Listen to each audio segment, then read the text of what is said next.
Hey students, welcome back to my channel Beating Examinophobia. This channel will help you to beat your exam phobia. तो आज का हमारा topic है control and coordination. तो हम सबसे पहले पढ़ेंगे कंट्रोल और कोऑर्डिनेशन होता क्या है।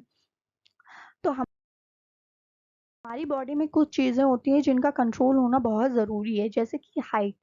तो ऐसा नहीं है कि अगर आपकी हाइट बढ़ रही है तो बढ़ती चली जाएगी, एक टाइम आएगा जब आपकी हाइट बढ़ना रुक जाएगी, ठीक है, वही आपकी हाइट रहेगी सेम। तो कुछ चीज़ें हमारी बॉडी में होती है जो कंट्रोल करना ज़रूरी है। हार्मोन का रिलीज होना, उसका भी मतलब ज़्यादा अमाउंट में हार्मोन हमारी बॉडी में होगा तो वो भी हार्मफुल हो सकता है हमारी बॉडी के लिए, ठीक है। तो उसे कंट्रोल कौन करता है? उसे ब्रेन कंट्रोल करता है। कंट्रोल करने वाली चीज़ों को, जैसे ग्रोथ, हार्मोन का रिलीज होना, हार्मोन्स के फंक्शंस, ठीक है। और कोऑर्डिनेशन का मतलब क्या होता है? कोऑर्डिनेशन का मतलब होता है तालमेल। हमारे जो बॉडी में ऑर्गन है वो कितने अच्छे से, कितने तालमेल से आपस में वर्क कर पा रहे हैं, उसे कोऑर्डिनेशन कहेंगे। अब ऐसा तो नहीं है अगर हमारा हार्ट बोले भाई आज मैं बहुत थका हुआ, आज मैं नहीं काम कर रहा हूँ, तुम ही लोग कर लो, तो ऐसा नहीं होता है, ठीक है। सारे हमारे ऑर्गन जो है वो कभी नहीं थकते हैं, और अगर थक जाते हैं तो इंसान भी पूरा चला जाता है, ठीक है। The process of working together in various parts of body in regulated manner is called coordination. Regulated manner यानी अच्छे से काम कर पाना इस हमारे ऑर्गन का आपस में is known as coordination. Types of coordination, coordination के दो टाइप्स हैं, नर्वस कोऑर्डिनेशन और हार्मोनल कोऑर्डिनेशन। हम इन दोनों को डिटेल में पढ़ेंगे। नर्वस कोऑर्डिनेशन क्या है? ये सिर्फ एनिमल्स में होता है, प्लांट्स में नहीं होता है, और इसका जो मैसेज होता है वो इलेक्ट्रिकल इम्पल्स होता है, ठीक है, और ये फास्ट होता है। हार्मोनल कोऑर्डिनेशन जो है वो प्लांट्स में भी होता है और एनिमल्स में भी होता है, केमिकल के थ्रू ये होता है, ठीक है, और ये स्लो होता है। लेकिन इसका एडवांटेज क्या है कि ये पहले तो नर्वस सिस्टम ना सेल टू सेल नहीं कनेक्ट होता है, यानी उसका कनेक्शन सिर्फ टिश्यू तक रहता है। लेकिन हार्मोनल कोऑर्डिनेशन ये सेल तक भी जा सकता है, अपना कनेक्शन सेल तक भी बना सकता है, ओके। अब नर्वस सिस्टम, अभी हमने बोला कि नर्वस कोऑर्डिनेशन को हम देखेंगे, बाद में हार्मोनल कोऑर्डिनेशन को, तो पहले नर्वस कोऑर्डिनेशन। तो नर्वस कोऑर्डिनेशन दो टाइप्स में है, सेंट्रल नर्वस सिस्टम और peripheral nervous system. Central nervous system में ब्रेन और स्पाइनल कॉर्ड आ जाएगा, ठीक है, इसको भी हम अभी डिटेल में पढ़ने वाले हैं। Peripheral nervous system, somatic, detail में तो नहीं, रिवीजन करने वाले हैं।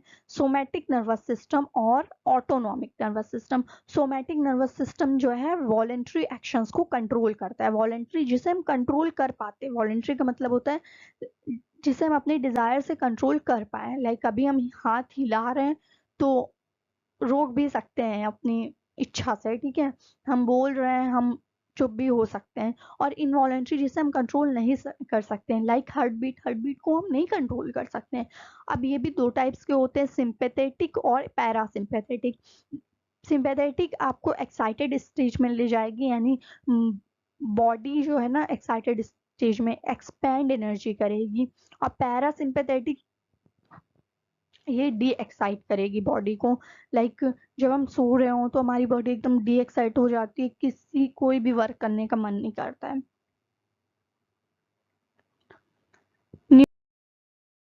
न्यूरॉन, द नर्व सेल, ये एक मैसेंजर है जिसके थ्रू ये सारा मैसेज जो है ब्रेन तक पहुंचता है, तो इसका ये न्यूक्लियस है। और ये सेल बॉडी को हम साइटोन भी कहते हैं। डेंड्राइट, ये हेड लाइक स्ट्रक्चर डेंड्राइट होता है जो कि मैसेज को सेंस करता है। और नर्व एंडिंग और एक्सोन।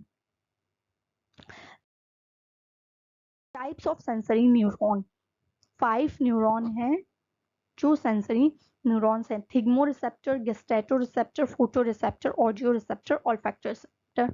तो थिग्मो रिसेप्टर का जो रिलेशन है वो स्किन के साथ है, जो कि हम टच करते हैं। और गेस्टेटो रिसेप्टर टंग टेस्ट करते हैं।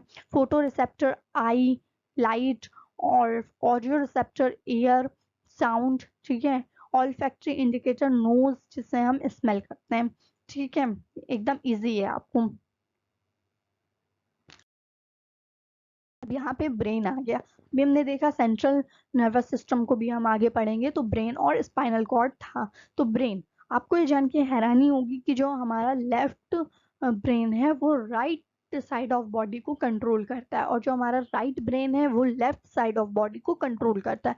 तो यहाँ पे दोनों के वर्क भी लिखे हुए हैं, राइट ब्रेन फंक्शंस और लेफ्ट ब्रेन फंक्शंस। ठीक है, तो लेफ्ट ब्रेन में right side of body control हो जाएगा। ठीक है, number skills, math, scientific skills, written language, ये सब आता है। और राइट ब्रेन में 3D shapes, music, art, awareness, intuition, creativity, ये सब आ जाता है। अब ब्रेन के कितने पार्ट्स होते हैं? मेनली ब्रेन के 3 पार्ट्स होते हैं। फोर ब्रेन होता है, यहाँ पे है फोर ब्रेन होता है, मिड ब्रेन होता है और हिंड ब्रेन होता है। हिंड ब्रेन के फिर 3 पार्ट्स होते हैं, छोटे छोटे। और इसके अलावा सेरिब्रम, जो कि main part of the fore brain होता है। ठीक है, केरिनियम स्कल होता है ब्रेन का, और हाइपोथैलेमस और pituitary gland. Function of fore brain का हम फंक्शन देख लेते हैं। तो ये thinking part of the brain होता है। अगर सेरिब्रम का है तब भी आपको यही लिखना है। ठीक है, thinking part of the brain store information, information को स्टोर करता है, वॉलंटरी एक्शंस को कंट्रोल करता है, रिप्रोडक्टिव फंक्शंस, टेम्परेचर, हंगर और स्लीप को भी ये कंट्रोल करता है। अब हम फंक्शंस ऑफ मिड ब्रेन को देख लेते हैं। तो रिफ्लेक्स मूवमेंट, नेक के रिफ्लेक्स मूवमेंट, आई मसल्स के, इन सब को कंट्रोल करता है। चेंज इन प्यूपल साइज को भी कंट्रोल करता है, यानी प्यूपल साइज में जो कितना चेंज आ रहा है उसको भी कंट्रोल करता है। आई लेंस के शेप को भी कंट्रोल करता है। और ये कहाँ पे लोकेट रहता है? मिड ब्रेन जो है, हाइपोथैलेमस एक ग्लैंड होता है वो, और हिंड ब्रेन का एक पार्ट पॉन्स के बीच में ये लोकेट रहता है, वहां पे ये रहता है। फंक्शन ऑफ हिंड ब्रेन के 3 पार्ट्स हैं, पोन्स, सेरिबलम और मेड्यूला। पोन्स जो है रेगुलेट्स रिस्पिरेशन। ठीक है, सेरिबलम मेंटेन्स पोस्चर, ये पोस्चर बनाने में हेल्प करता है, यानी अगर आप बैठे हैं तो अचानक से गिर तो नहीं जाएंगे। हाँ, कभी कभी होता है, लेकिन ये नहीं कि आप बैठे हैं तो गिर गए या फिर आपको आप बेहोशी हो गए, तो ये नहीं होता है ना।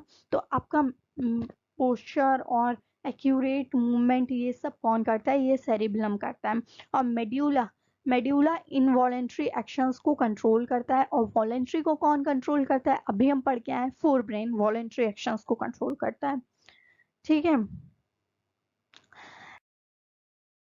स्पाइनल कॉर्ड, यहाँ पे आप देख सकते हैं, ये हमारा पूरा सेंट्रल नर्वस सिस्टम है, ये स्पाइनल कॉर्ड है और ये ब्रेन है। रिफ्लेक्स एक्शन जो है इनवॉलेंट्री होता है, सडन मूवमेंट होता है। लाइक आप कोई हॉट ऑब्जेक्ट पे रखो, गरम चीज पे कोई हाथ रखो, एकदम एकदम गरम होना चाहिए, वो नहीं थोड़ा बहुत नहीं, एकदम गरम, तो आपका हाथ तुरंत पीछे हो जाएगा। तो ये क्यों होगा? ठीक है, ये हमारा ब्रेन बताएगा, ये हार्मफुल हो सकता है हमारी बॉडी के लिए। और रिफ्लेक्स आर्क क्या होता है? इन दोनों में आपको कंफ्यूज नहीं होना है। रिफ्लेक्स आर्क क्या होता है? वो पाथ होता है जो कि फॉलो किया जाता है रिफ्लेक्स एक्शन में। ये देखें, यहाँ पे ये जो पाथ है, ये जो फॉलो हो रहा है, ये रिफ्लेक्स आर्क है। अभी हमने पूरा न्यूरल कोऑर्डिनेशन कर लिया है। ठीक है, नर्वस कोऑर्डिनेशन को अभी हमने देख लिया। अब हार्मोनल कोऑर्डिनेशन की बारी आई। तो हार्मोनल जो प्लांट हार्मोन्स होते हैं, पहले हम प्लांट में देखेंगे, फिर एनिमल्स में देखेंगे। ठीक है, जैसे अभी हमने बताया था कि नर्वस कोऑर्डिनेशन जो है वो सिर्फ एनिमल्स में होता है, प्लांट्स में नहीं होता है। लेकिन हार्मोनल कोऑर्डिनेशन ये प्लांट्स में भी होता है और एनिमल्स में भी होता है। तो नर्वस कोऑर्डिनेशन के बाद अब हम आए हैं प्लांट कोऑर्डिनेशन, मतलब हार्मोनल कोऑर्डिनेशन में।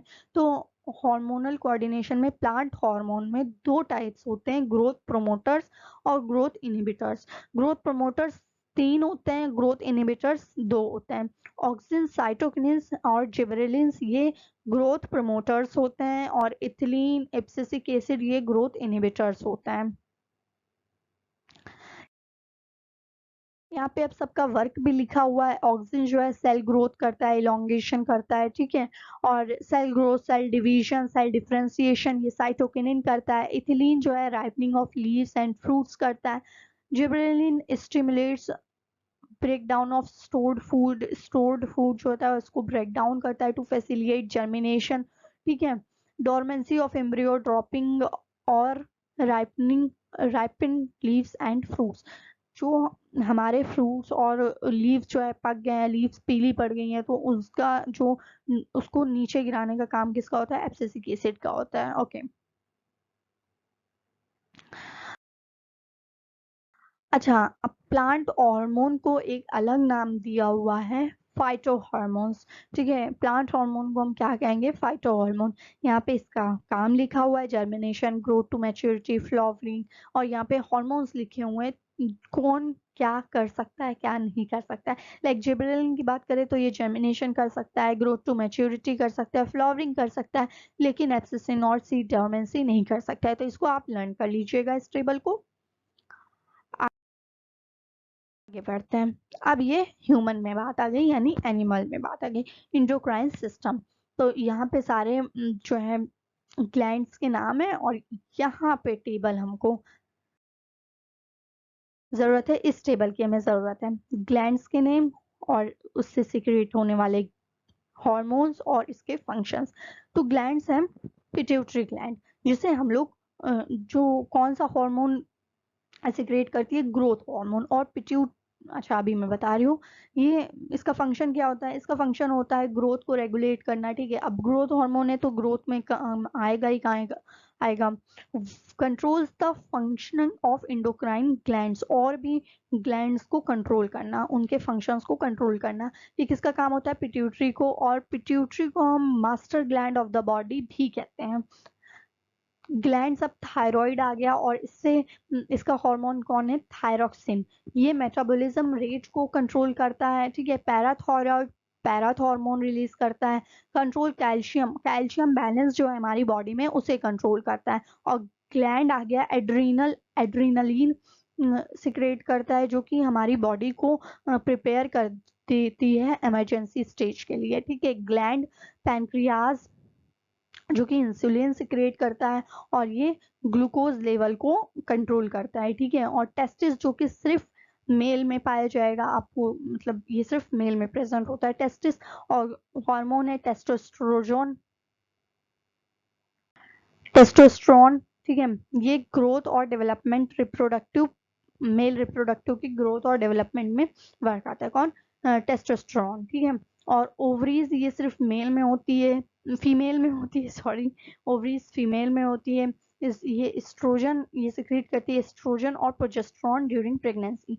Okay, controls growth and development, ये फीमेल रिप्रोडक्टिव सिस्टम का के ग्रोथ को और डेवलपमेंट को कंट्रोल करती है। ओके, तो यहाँ पे हमारा चैप्टर हुआ खत्म। अगर आपके सारे डाउट्स क्रिस्टल क्लियर हुए हैं, then please like, share and subscribe to my channel. Thanks for watching.